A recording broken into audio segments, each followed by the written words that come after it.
So today we're going to be talking about what a coach kind of actually does.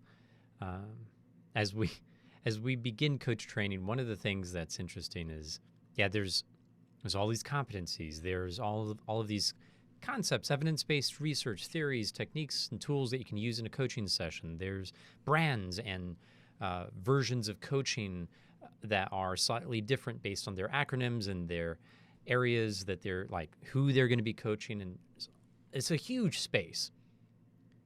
But when you begin coach training, probably the most important thing to remember in the midst of all of that noise is a basic coaching structure. You want to be able to have a structure that you can rely on to help you begin to practice, because it's not about knowledge. And this is going to be hammered into the training all the way throughout. Coaching is maybe only 20% head knowledge, 80% doing and knowing how to practice certain skills, getting feedback on those skills, and so on. Which is why the International Coach Federation has the 11 core competencies. Competencies 2 through 11 are measured as part of any assessment of a coach. And part of that process is to create some sort of structure in order to make sure the conversation is going a useful direction.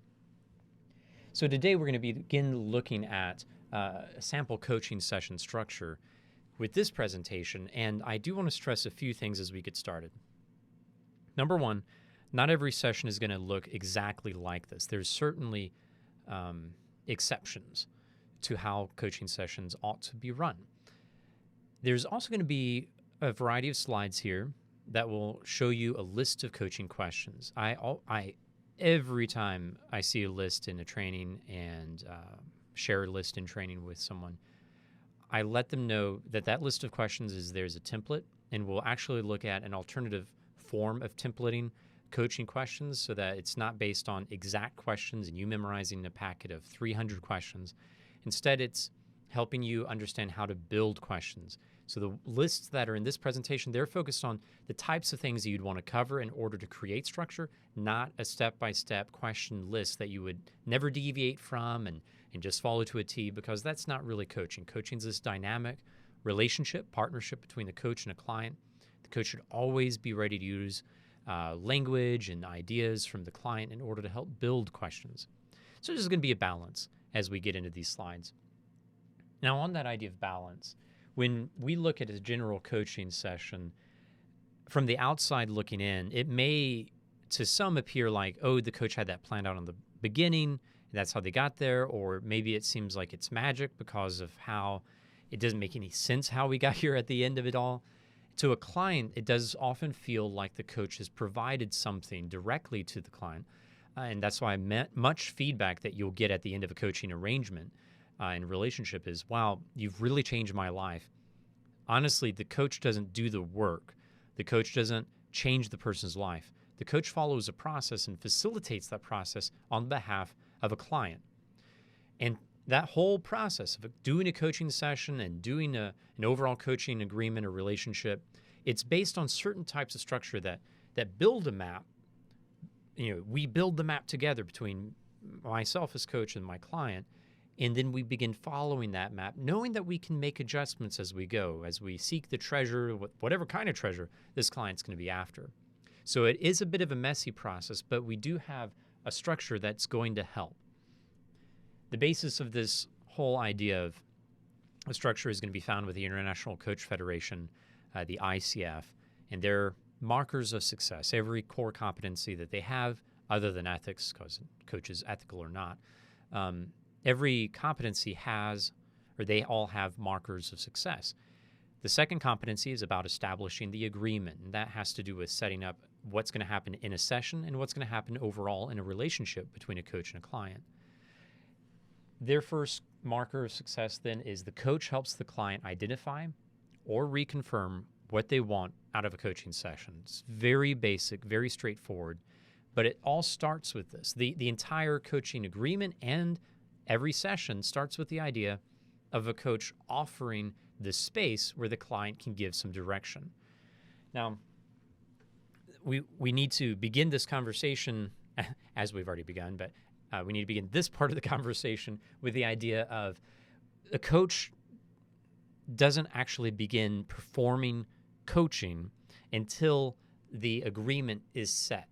So until the coach is actually walking with the client on what this client wants out of the coaching session, until that's really starting to happen, then the coaching's not happening. There's oftentimes, and there probably ought to be to some degree, an amount of checking in. How things been? How you doing?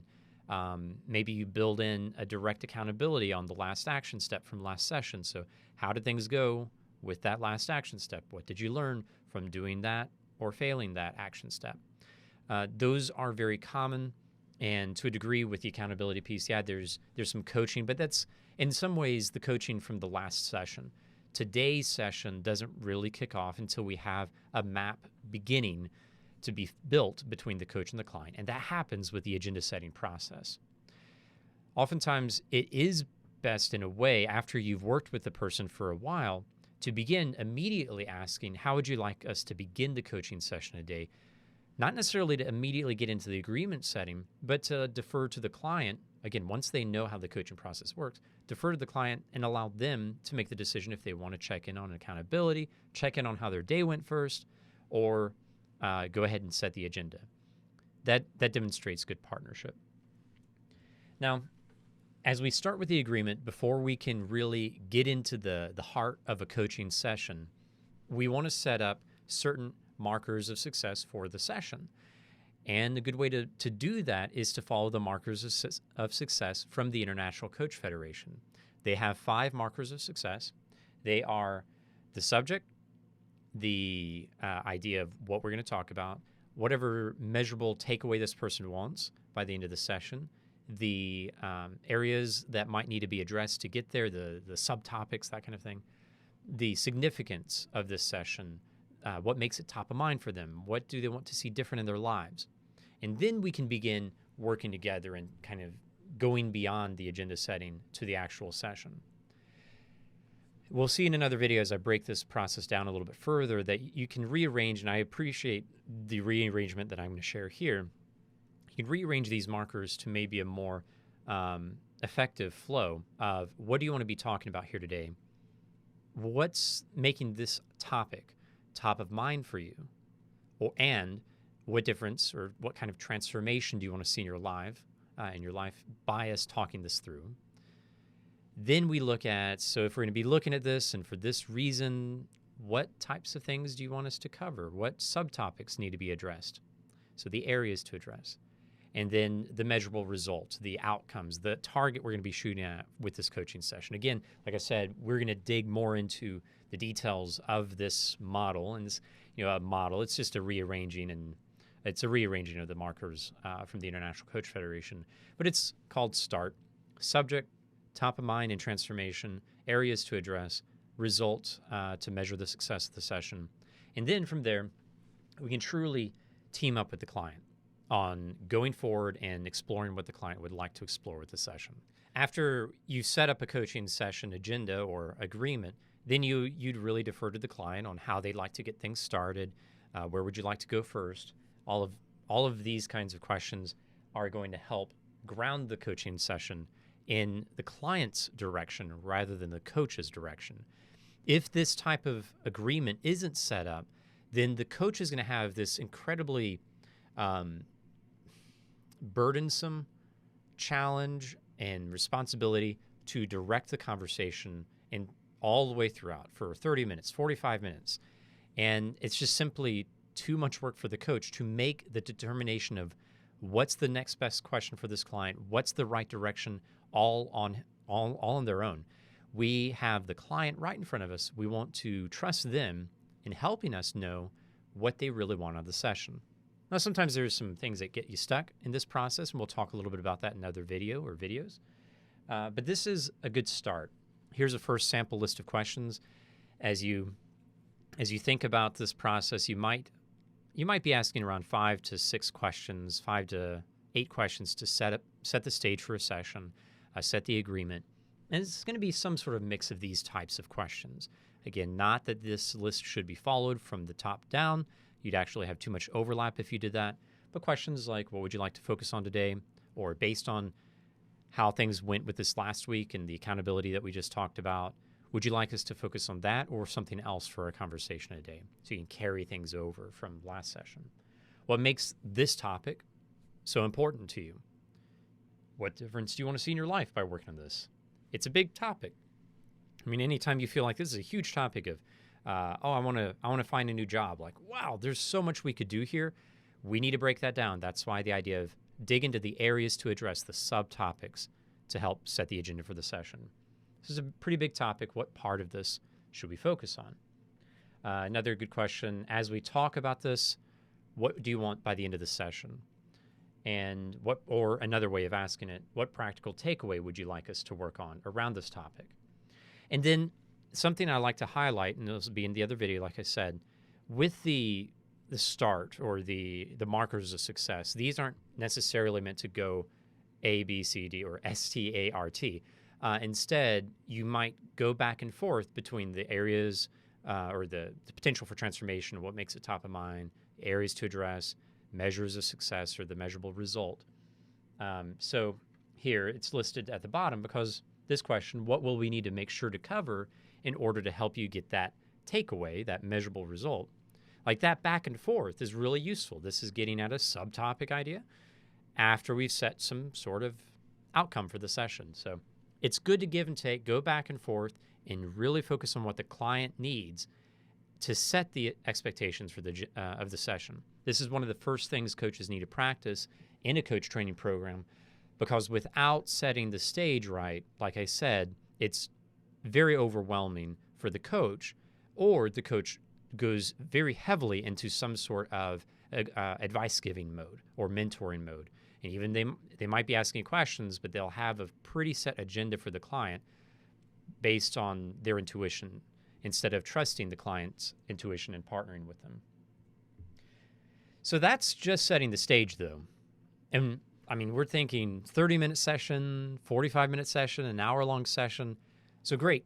Now we've set the expectations for 5 to 10 minutes about what's going to be happening in this coaching session. But what do we do from here? Again, we've got 45 minutes, an hour long to go. What fills the time between the beginning and the end of a coaching session? That is where the idea of powerful questions come to play. A coaching session, once the stage is set, is going to be filled with, oftentimes, if the coach is well-paced, around 20 questions. If it's a 30-minute session, maybe that turns into 10 to 15. And that seems like a very small amount. But what's happening there is the coach is going to ask a relevant, meaningful question based on what the client has shared and certain models and areas that the coach knows to explore. The coach is going to offer that meaningful question, and there's going to be some time, maybe a minute, maybe 2 minutes, maybe 3 minutes for the client to answer. The coach should allow for that time to be there so the client can thoroughly explore what the coach is bringing up. Now here, I just want to really highlight marker number 8, competency number 8 from the International Coach Federation. While this one comes near the end of the entire list, it's the core of what makes coaching coaching. Coaching is not about solving the problem. Coaching is not about resolving whatever challenge or getting a plan for the opportunity that's coming up. It's not about fixing things or fixing the client. Instead, coaching is all about creating awareness. Every action plan that's created is meant to help drive towards deeper learning and awareness and development. Every coaching session that's happening, as we talk about a problem, we're unpacking that problem to learn more about the client so that as they solve the problem, they learn more about how they solve problems better. So creating awareness is the core of coaching, and it's really the heart of what coaches care about, not solving, but helping the person grow and develop. So coaching shines a light on the client's situation and identity through questions and observations. Everything else is a tool in coaching to serve the idea of creating awareness. The coaching relationship exists so that this person can be creating awareness, learning, and developing into a better version of themselves so that over time they are more effective at solving problems for themselves or solving similar problems to the ones they're bringing up in coaching. Now let's look at another question list, and by no means is this exhaustive. Like, it doesn't get at any of the categories practically of what we could be covering in a coaching session. So we'll actually be looking at a powerful question list from a different angle than, 200 questions or something like that. We're going to see more of how you can start the question and varieties of topics that you can cover with that, as well as some other ways to pep up questions to make them more engaging and introspective. So this is just a starter list to give you a sense of what these questions will sound like. What about the situation is most challenging? It's very open. It's looking at this situation. And I mean, if you're in my coach training program, I better never hear you say this situation. Like, this is, I should probably put that in bold. This is a template question. You'd put, what about your conversation with your manager is most challenging? The conversation tomorrow about your promotion. What about collaborating with the peer over in engineering is so challenging? So you're bringing into this space whatever agenda item they're talking about. What do you need to learn in order to be prepared for the conversation with your manager about your promotion tomorrow, or this situation? How do you want your team to see you as a result of working on this part of yourself or fixing this situation? How do you want your family to see you as you're working on your time management and trying to balance work and life outside of work expectations? Who do you want to be for them? Who do you want to be for your direct reports? What kind of leader do you want to be for them? As you wrestle with the type of leadership you want to become, who do you want to be for these people that you are going to serve as manager? Do you want to be more strategic, or do you want to be more hands-on? All that good stuff. It's a very common mid to senior level manager agenda. How will you need to grow to get there? What stops you? This is one of my favorites. What stops you from simply doing this right now? And what I like about this is the idea that you're not asking them to create an action step, because it's one of the, you could say, a rookie thing to do. Coaches new to the coaching field, where they do feel like the purpose of the coaching is to fix the problem, they go from the setting of the agreement directly to, so what are you going to do about it? This person's often coming to the coach because they have no idea, or their headspace isn't there yet to know how to prepare for the conversation with their manager tomorrow in order to best advocate for their promotion. Because for years now, they've never done this idea of self-advocacy. They've trusted others in helping them and recognizing them. And right now, this individual knows that they need to advocate for themselves. It's not time, right after setting the stage, that they want a plan for advocating for themselves, to say, okay, so what's the plan? We need to figure that out together. And yet, to ask this question, what stops you from going into your manager's office right now and saying, hey, if I could have 5 minutes of your time, I really want to talk about how to earn my next promotion. What stops you from doing that right now? I'd say that was a really bad way to phrase it, right? Probably should have offered not a suggestion, but a challenge. Can I offer a challenge to you? Lay that out, then ask the question, what stops you from doing that right now? But that's the idea. It's a nice gut check and a way to prod to see what might be the primary blockers in the way of this movement forward. What would help you begin taking a small step forward? What do you care about most when it comes to this situation? And why, or why not? These simple 1-2 word questions can often be very powerful. Why questions are, reasonably needing to be limited. We don't ask too many why questions. Why can start to feel very aggressive. So you've got to be mindful when to use it, but sometimes it can be a wonderful way to, again, do another challenge for the sake of the client. Again, just a light sample of a few different questions, talking through them a little bit of how they might sound in a coaching session. We'll have another video on how to build these questions in a session. But if you can imagine, I don't know exactly what the client would be saying between each of these, but if they spent 3 minutes between each of these questions, that's a significant amount of time. And oftentimes there's going to be even more time built in there, because after they've answered the question and the coach is a little bit quiet, they'll answer the next question on their mind. They'll go the next step. So the coaching session is guided by the coach helping set the agreement, set the expectations with the client, then asking these meaningful questions that help the client be making new insights for themselves, and the coach may be offering some observations. And over time, that leads to a point at which the client is ready to begin making some plans. So we have the idea of taking action steps, accountability, planning, and goal setting. The final 3 competencies from the International Coach Federation they're all about helping the client take this learning and do something with it. Because we know that if a person doesn't practice what they're talking about, practice what insights they're getting, they're learning they're getting, then it's not true learning. Until we incorporate this into our lives, it's only going to stay at the surface level. So this is why we do generally want to wrap up a phase of coaching, if not the entire coaching session, with some sort of action and planning. The actions might even be just what thoughts are going to be thought about after the coaching session. But the coaching always is seeking to help the client move from gaining insight to acting on the insight, because that is what leads to the idea of development and growth. If a person is consistently every week, every other week, getting this reinforcement, this challenge, and this encouragement to take action on insights, actions based on awareness that's gained from testing something out between last coaching call and this one, and now we're going to test out something new to the same direction. We're going to keep growing and keep building on what we've been learning, so that whatever the concepts are being covered in any kind of coach training, in any kind of coach experience, if we do this for months, this person's going to truly transform. They're going to change because they've grown throughout the entire experience. So here's some sample questions of how things might wrap up after a client's learned something new and the coach is helping them apply that. What will you do between this call and our next call? What action do you want to take now that we have talked things through? When will you take this action?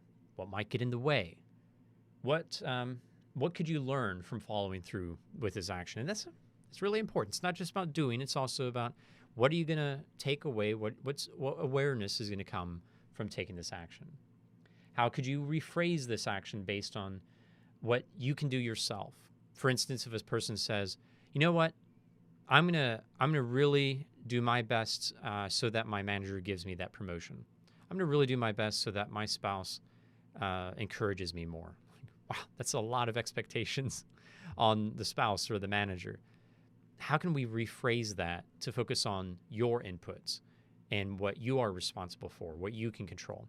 That's something that we'll cover in another video, but it's very important to make sure that whatever action is being planned, it's within the person's control. They can act on it themselves. How might you hold yourself accountable to follow through with this action plan as well? We'll talk more about accountability later, but also another important piece for coaching sessions. And there you have it. I mean, it should probably feel doubly like a lot and somewhat confusing and sometimes overwhelming how much can happen in a coaching session. And yet equally, it should feel simple. When a coach has a simple structure to follow that is co-created, not just the coach shoving a person into a pre-made structure, but creating a structure of what's the topic, what's so important about it, what are some of the smaller parts of this topic we should look at, what are we after by the end of this conversation as we look at this topic, then exploring with meaningful questions to help get to that measure of success, that result that the client wants. And when we get some good learning, what do you want to do based on what you've brought up in our session today? How do you want to flesh out this action so that it's a real plan? How will you hold yourself accountable? And so on. If doing this day in or week in and week out over and over with a client helps them change dramatically over a given period of time. Coaching is a wonderful experience that helps people grow and helps people learn how to develop themselves effectively. And I hope that this video both encourages you with how simple coaching can be, but also challenges you to dig into coach training, whether it's this video series, And our coaching program, coach training program, or another coach training program, whatever it might be, you need practice to be good at this field. This is only the simplest way of explaining what happens in a coaching session, but there's an infinite amount of variability and change that can happen in a session. And it takes a lot of focus and skill to be able to navigate all of that transition, all of that change within a session, and the ambiguity that can be in a session. It takes a lot of skill to manage it all. So I would encourage you to continue to check out training. I would love it if we were able to connect you to this training organization. But most importantly, just keep working on it. Keep coaching. Keep getting feedback from others and giving feedback to others and learning together, because that's how we grow the field and change a lot of people's lives, by doing this consistently. Hope this is helpful. Thank you again for tuning in. And yeah, keep coaching.